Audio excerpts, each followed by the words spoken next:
China has just taken its boldest step yet in the West Philippine Sea. On October 17, 2025, Chinese forces began dropping buoys, deploying security officers, and flying J-16 fighter jets over Scarborough Shoal, right inside Philippine waters, even as Philippine military drills were ongoing. The Philippine Coast Guard confirmed at least 2 new Chinese buoys placed in and around the shoal, supported by the arrival of large patrol vessels 101 and 301, followed by a PLA military exercise just 17 nautical miles away. Only days earlier, on October 13th, a Philippine Coast Guard aircraft was dangerously intercepted by a PLA J-16, prompting Manila to condemn Beijing's behavior as reckless and illegal. For Filipinos, this is not an abstract headline. Scarborough is only 124 nautical miles off Zambales, squarely inside Philippines' EEZ, a traditional fishing ground now being walled off, piece by foreign forces. This is China's message. We control this sea. You just live near it. But here's the part that Beijing didn't calculate. The Philippines did not pause its drills, did not retreat its vessels, and did not stay silent. Manila's transparency strategy is working, turning every act of Chinese coercion into global backlash.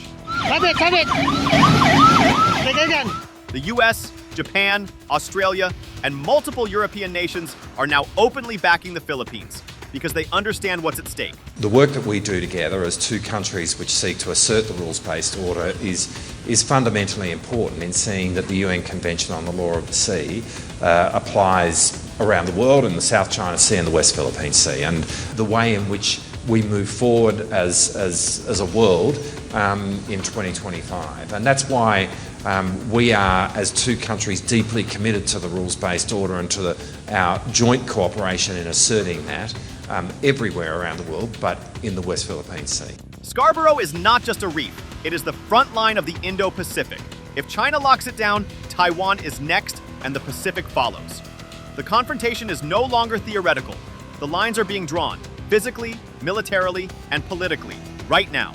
And the only question that remains is, what happens next, and who will make the next move? Scarborough Shoal sits just 120 nautical miles off Luzon, well inside the Philippines' Exclusive Economic Zone, EEZ, under international law. Yet it remains one of the most hotly contested pieces of water in Asia. Although geographically closer to Zambales than Manila is to Baguio, the shoal has been under de facto Chinese control since the 2012 standoff, when Chinese maritime forces sealed off access and pushed Filipino fishermen out of their own traditional fishing grounds. The legal reality, however, tells a very different story. In 2016, the Permanent Court of Arbitration in The Hague issued a landmark ruling that struck down China's 9-dash line, ruling it without legal basis under the United Nations Convention on the Law of the Sea, UNCLOS. The tribunal also affirmed that Scarborough is a traditional fishing area where Filipino, Chinese, and even Vietnamese fishermen must be allowed equal access, regardless of sovereignty claims. Yet, nearly a decade later, China not only rejects the ruling, it continues to enforce its own rules through Coast Guard blockades, militia swarms, and now new structures and buoys. A direct challenge not just to Philippine rights, but to the very idea of a rules-based order in the West Philippine Sea.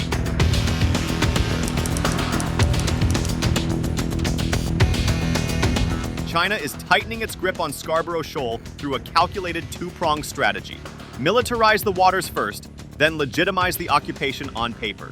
What looks like patrols and administrative measures on the surface is actually a long-term campaign to turn a Philippine fishing ground into a de facto Chinese outpost. In early October 2025, Beijing dramatically raised the stakes when it deployed an H-6 bomber armed with YJ-12 supersonic anti-ship missiles, a weapon with a strike envelope of up to 500 kilometers, capable of hitting targets across the West Philippine Sea with blistering speed. The message was unmistakable. China now wants the credible capability to threaten or even sink any Philippine or allied vessel that dares contest its claim. At sea, the pattern has shifted from harassment to full-blown saturation control. Chinese Coast Guard, CCG, Operations around Scarborough surged to 120 ship days in January 2025, nearly double the average from late 2024. This is not normal law enforcement. It is maritime occupation by presence, a psychological and tactical maneuver designed to make Chinese control feel routine, while Filipino fishermen are pushed further and further away from their own traditional waters. For Beijing, the goal is simple: normalize the abnormal until the world accepts its version of reality. Then comes the legal theater, China's second weapon. On September 11, 2025, Beijing unilaterally declared a 3,524-hectare national nature reserve surrounding Scarborough Shoal. 黄岩岛是中国的固有领土。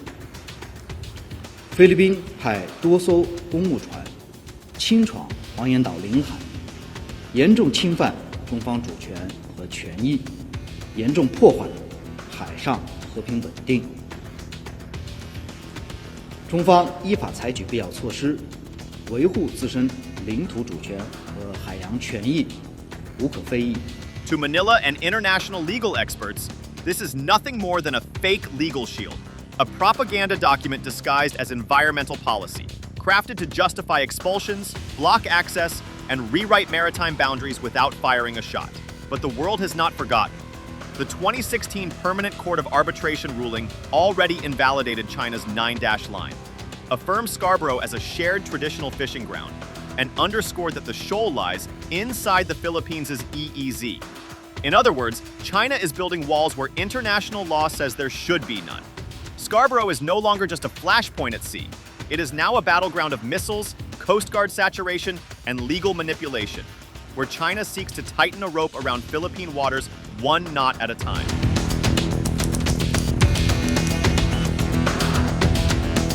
Faced with China's escalating attempts to cement control over Scarborough Shoal, the Philippines has drawn a clear line in the water.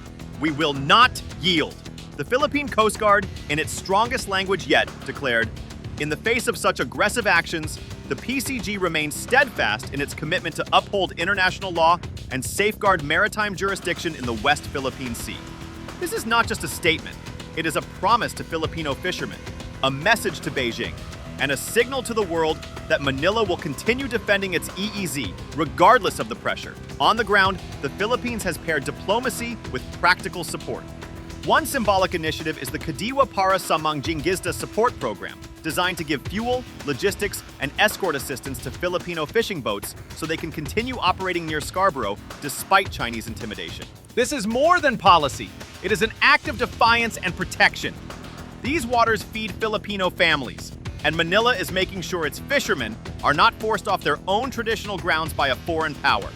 Data from maritime observers reveal just how intense the situation has become. From August 2024 to May 2025 alone, Chinese and Philippine vessels directly interacted on 121 separate days. In other words, there is now near weekly confrontation, a testament to how dangerously active this flashpoint has become. The world is taking notice. The United States, Manila's only treaty ally, issued a strong rebuke of Beijing's moves, saying it stands with our Philippine ally in rejecting China's destabilizing attempt to enforce a nature reserve that violates international law. Washington characterized Beijing's actions as a coercive attempt to rewrite maritime borders through force instead of law, a clear signal that Scarborough is no longer just a local issue, but a global concern tied to the rules-based order. Japan, Australia, and several EU states have echoed this stance, praising Manila's restraint and condemning China's bullying tactics at sea. For the Philippines, this growing chorus of support matters. By refusing to escalate, documenting China's behavior, supporting its fishermen, and rallying diplomatic backing, Manila is building exactly what Beijing fears most: a united international front committed to UNCLOS, the 2016 ruling, and freedom of the seas. Scarborough Shoal may be a tiny feature on the map, but it has become a global test of sovereignty, law, and resolve, and the Philippines is proving it will not face that test alone.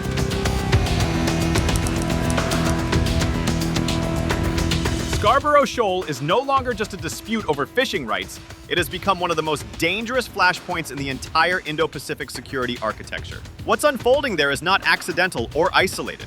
Defense planners warn that Beijing's long-term objective is to transform Scarborough into part of a South China Sea nuclear bastion, a hardened zone where People's Liberation Army Navy, PLAN, nuclear ballistic missile submarines, SSBNs, can patrol, hide, and launch undersea nuclear strikes without detection. By building a shielded strategic corridor from Hainan Island down to the Spratlys, China aims to create a survivable, second-strike nuclear capability, giving Beijing the confidence to stare down the U.S. in any future crisis. If Scarborough is militarized with radar stations, Underwater sensors, missile platforms, and permanent CCG/PLAN presence, it would give Beijing a lethal triangle of control over two critical choke points, the South China Sea and the Luzon Strait. That would allow China to threaten U.S. carrier groups, intimidate Southeast Asian nations, and pressure Manila militarily within striking distance of Luzon itself. This is also why Scarborough Shoal has become deeply intertwined with the Taiwan contingency. In a Taiwan crisis, the shoal could serve as a forward staging area to monitor, pressure, or even disrupt U.S. and allied forces moving through the Philippine Sea.